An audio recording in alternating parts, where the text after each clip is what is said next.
When people first started pounding on steel instruments, they inadvertently dented them. That's how they discovered that each dent produced a different pitch. So now steel drums are dented on purpose. To make a drum head, they cut a piece of steel into a circle. They weld a metal ring onto it, and then they position a metal shell or skirt on the ring and weld it in place.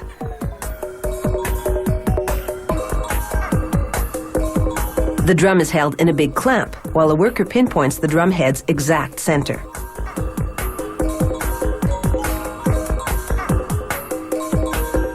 He places a measuring guide there, using it to mark radial lines from the center to the rim.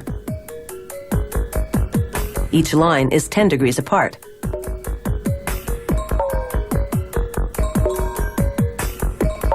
As the drum turns, he draws circular lines to make a grid. Now he pounds the head of the drum with a pneumatic hammer, using the grid as a guide to ensure the work is done evenly.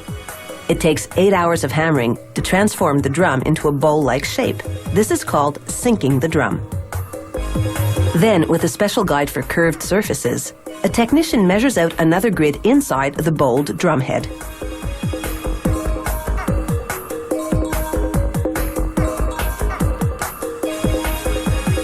He outlines the notes that are about to be hammered out. In this case, a high B and an E. Then he hammers down the steel around each one to shape the note.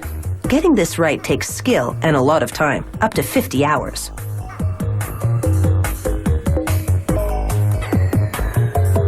He trims the drum skirt to the correct length and tapes a stencil of the company logo onto the skirt.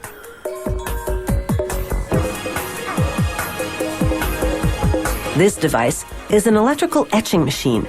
It uses acid and electrical current to eat away the steel exposed through the stencil.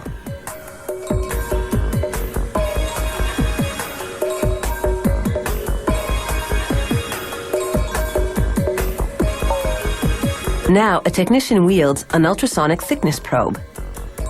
She presses it against a note. Using high-frequency sound waves, the probe measures the steel's thickness to within a fraction of a millimeter. She grinds down the notes where needed.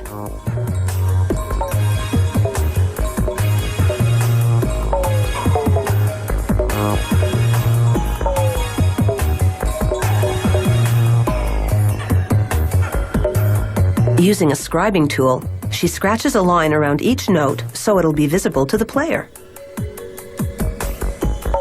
Now it's time to make sure they've struck the right note. To tune a steel drum, the technician plays a note with a stick and then dents it with a hammer to adjust the pitch.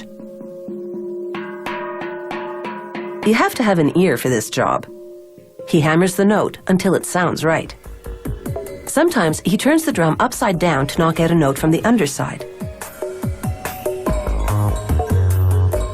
For the fine tuning, he relies on an electronic tuner. A microphone delivers the sound to it, and the lines on the screen tell him if the note is in tune or not.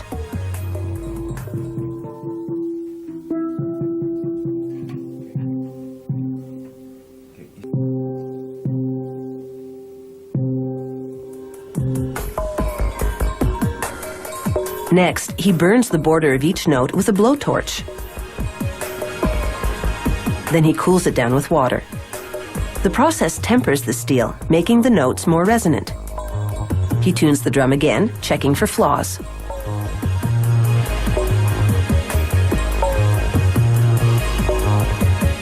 After the drum is chrome-plated, he tunes it a final time. It's taken 120 hours to make this steel drum. Now it's time to take a break and party to the steel band sound.